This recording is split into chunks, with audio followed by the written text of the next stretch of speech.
जय श्री राम दोस्तों, स्वागत है आपका श्री रामचरितमानस कथा में। पिछले भाग में हमने देखा कि राम और लक्ष्मण दोनों लोग गए हैं नगर देखने और वहाँ नगर की सारी नारियाँ उन पे मुग्ध हो गई हैं, मोहित हो गई हैं और वो चाहती हैं कि सीता जी का वर इन्हीं को मिले। जनक जी जो है अपना प्रण तोड़ दें और इनको वर दे दें, वर दें सीता जी के लिए। लेकिन ऐसा तो हो नहीं सकता, जैसा राजा ने अगर प्रतिज्ञा किया है तो फिर वैसा ही होगा। फिर उसके बाद अब आगे चलते हैं भगवान राम और वहाँ नगर में बच्चे घेर लेते हैं और क्या क्या होता है तो देखेंगे आज के प्रसंग में। तो शुरू करते हैं आज का प्रसंग। पूर पूरब दिसि गे दो भाई, जह धनु मक हित भूमि बनाई। अति विस्तार चारु गज ढारी, विमल वेदिका रुचिर सवारी। फिर दोनों भाई राम और लक्ष्मण जनक नगर के पूरब की तरफ गए, जहाँ की धनुष यज्ञ के लिए भूमि बनाई गई थी और लंबा चौड़ा सुंदर ढाला हुआ पक्का आंगन था, जिस पर सुंदर और निर्मल वेदी सजाई गई थी। चौदिसी कंचन मंच विशाला, रचे जहाँ बैठई महिपाला। तेहि पाछे समीप चहुपासा, अपर मंच मंडली विलासा। उस जो वेदी सजी हुई है उसके चारों ओर सोने के बड़े बड़े मंच बने थे, जिन पर कि राजा लोगों का बैठने का प्लान था। उनके पीछे समीप ही कुछ और दूसरे मचानों को मंडलाकार घेरा की तरह सुशोभित किया गया था। कछुक ऊंची सब भांति सुहाई, बैठई नगर लोग जह जाई। तिनके निकट विशाल सुहाए, धवल धाम बहुबरन बनाए। वो जो मचान था वो थोड़ा ऊंचा था और सब प्रकार से सुंदर था।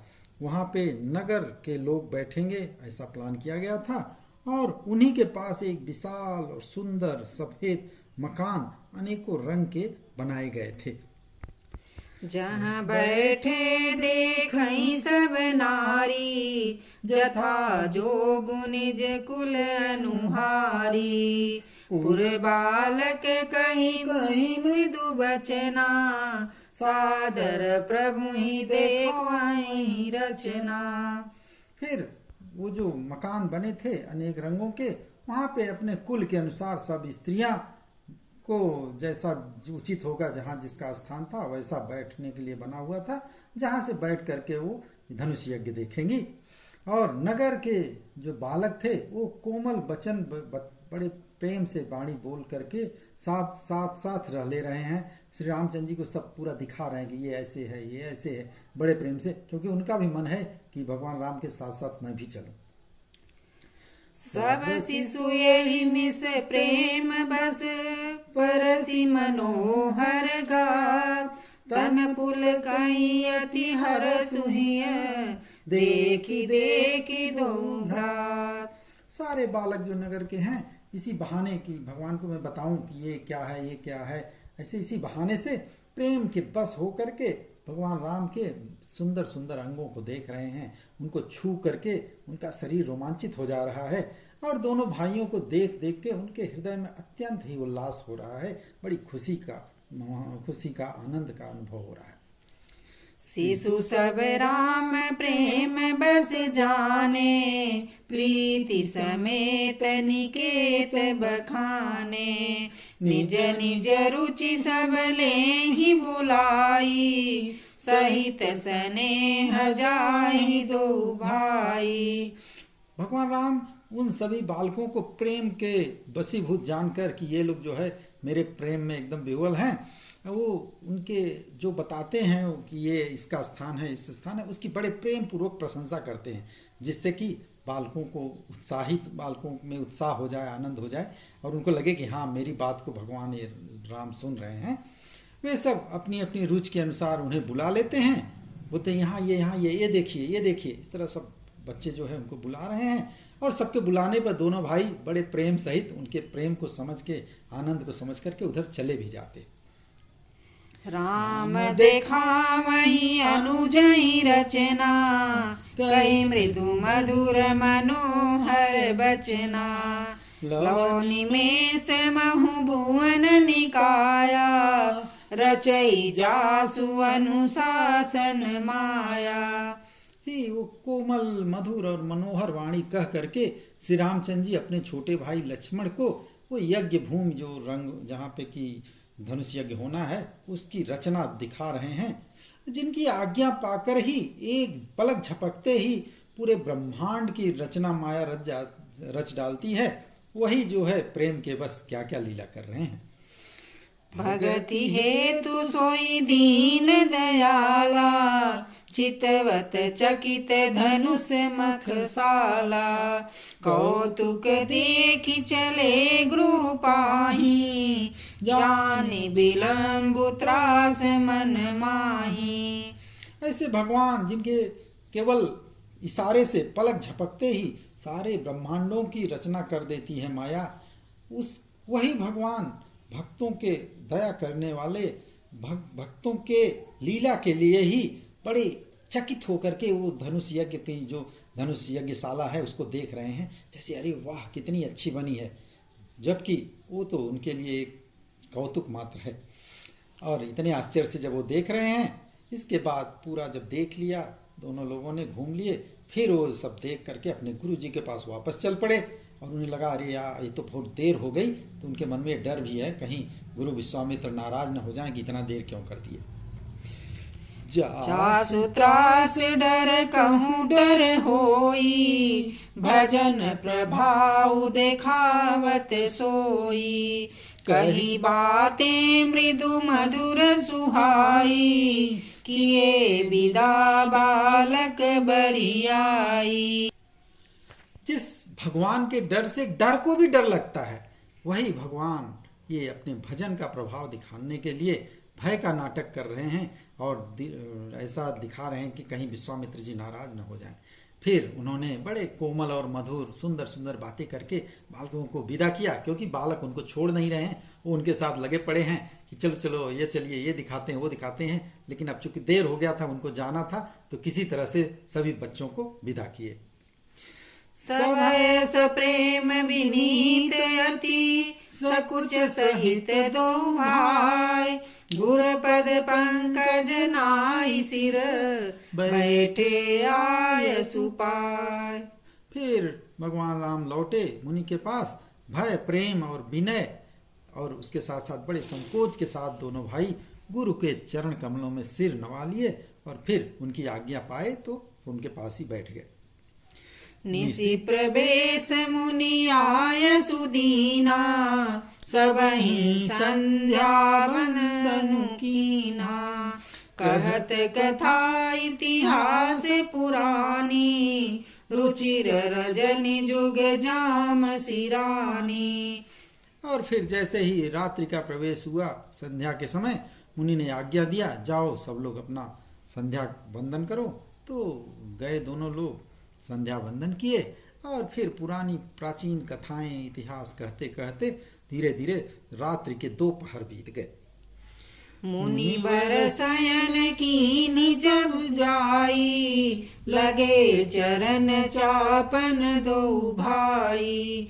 जिनके चरण सरोरुह लागी, करत विविध जप जोग विरागी। फिर जब 2 पहर रात बीत गई तो फिर श्रेष्ठ मुनि विश्वामित्र जाकर के शयन किए और फिर दोनों भाई राम लक्ष्मण उनके पैर दबाने लगे। जिनके चरण कमलों के स्पर्श के लिए बैरागी पुरुष भी भांति भांति का जप और योग करते हैं, वही गुरु का जो है पैर दबा रहे हैं। ते दो बंधु प्रेम जनु जीते, गुर पद कमल पलोटत प्रीते। बार बार मुनि आज्ञा दीनी, रघुबर जाई शयन तब कीनी। वही दोनों भाई जिनका चरण छूने के लिए बैरागी पुरुष कितने तपस्या करते रहते हैं, योग करते रहते हैं, वही लोग वही भगवान प्रेम के कारण गुरु जी के चरणों को दबा रहे हैं। फिर इसके बाद काफ़ी देर हो गई, बार बार जो है विश्वामित्र जी बोले जाइए जाइए आराम करिए। तब फिर उसके बाद श्री रघुनाथ जी जाकर के शयन किए, सो गए। चापत चरण लखनूर लाए, सबय सप्रेम परम सचुपाए। पुनि पुनि प्रभु कह सोवहु ताता, पौड़े धरि उर पद जल जाता। फिर जब दोनों लोग जाके सोने, पहले रामचंद्र जी सोए तो लक्ष्मण जी भला ऐसे कैसे सो सकते थे। फिर लक्ष्मण जी जो है उनका पैर दबाने लगे भगवान राम को, उनका प्रेम सहित जो है परम सुख का आनंद पा रहे हैं। लक्ष्मण जी उनके पैर को दबा रहे हैं। फिर भगवान राम ने बार बार कहा, हे भाई अब जाओ तुम भी सो जाओ। जब कई बार कहे, फिर उनके चरण कमलों को अपने हृदय में रख करके लक्ष्मण जी भी जाके लेट गए। उठे लखनु निस विगत सुनी, अरुण सिखा धुनि कान। गुरते पहले ही जगत पति, जागे राम सुजान। फिर जब रात खत्म हुई तो सबसे पहले जैसे ही मुर्गे का शब्द कानों में पड़ा, सबसे पहले लक्ष्मण जी उठे और उसके बाद जगत के स्वामी सुजान श्री भगवान राम भी उठ गए। गुरु जी के जगने से पहले ही उठ गए। ये परंपरा है, गुरु के पहले अगर शिष्य नहीं जगा तो फिर ये बहुत गलत बात मानी जाती है। भगवान राम तो मर्यादा पुरुषोत्तम है, वे भला ऐसा काम कैसे कर सकते हैं जो कि मर्यादा के खिलाफ हो। सकल सोच करी जाई नहाए, नित्य निबाहि मुनि सिर नाए। समय जानि गुर आय सुपाई, लेन प्रसून चले दो भाई। फिर सुबह की नित्य क्रिया करके वे जाके फिर स्नान किए और फिर संध्या अग्निहोत्रादि नित्य कर्म समाप्त करके पूजा वूजा करके उन्होंने मुनि विश्वामित्र को मस्तक नवाया, चरण पूजा की और फिर समय जान करके गुरु की आज्ञा लेकर के दोनों भाई उनकी पूजा के लिए फूल लेने वाटिका चल पड़े। भूप बागुबर देखें जाई, जब बसंत ऋतु रही लो भाई। लागे बिटप मनोहर नाना, बरन बरन बर बेली बिताना। फिर दोनों लोग गए वाटिका में। राजा का जो सुंदर बाग देखा उन्होंने, वहाँ एकदम बसंत ऋतु लुभा के रह गई है। जैसे बसंत लदा हुआ, वो पूरे सब फूल फुलवाड़ी एकदम हरे भरे थे। मन को लुभाने वाले अनेक पेड़ लगे थे, रंग बिरंगी उत्तम लताओं के मंडप छाए हुए थे। नौ पल्लव फल सुमन सुहाए, निज संपत्ति सुर रुख लजाए। जातक कोकिल कीर चकोरा, कूजत बिहग नटत कल मोरा। सब नए नए पत्ते उन वृक्षों पे आए थे, फलों और फूलों से पूरे लदे हुए थे वृक्ष, और अपनी संपत्ति से कल्प वृक्ष को भी शर्मिंदा कर रहे थे। पपीहे, कोयल, तोते, चकोर आदि पक्षी मीठी मीठी बोली बोल रहे थे और मोर भी सुंदर नृत्य कर रहे हैं। मध्य बाग सरु सोह सुहावा, मणि सोपान विचित्र बनावा। विमल सलील सर सिद्ध बहुरंगा, जल खग कूजत गूंजत भृंगा। बाग बगीचे के बीचों बीच सुहावना तालाब सुशोभित हो रहा है, जिसमें कि मणियों की सीढ़ियां बड़े विचित्र ढंग से बनी हुई हैं।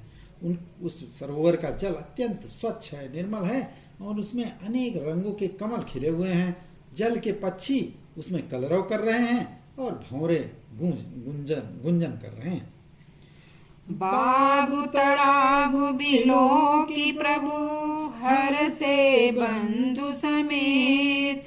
परम रम्य आराम यहु, जो राम ही सुख दे।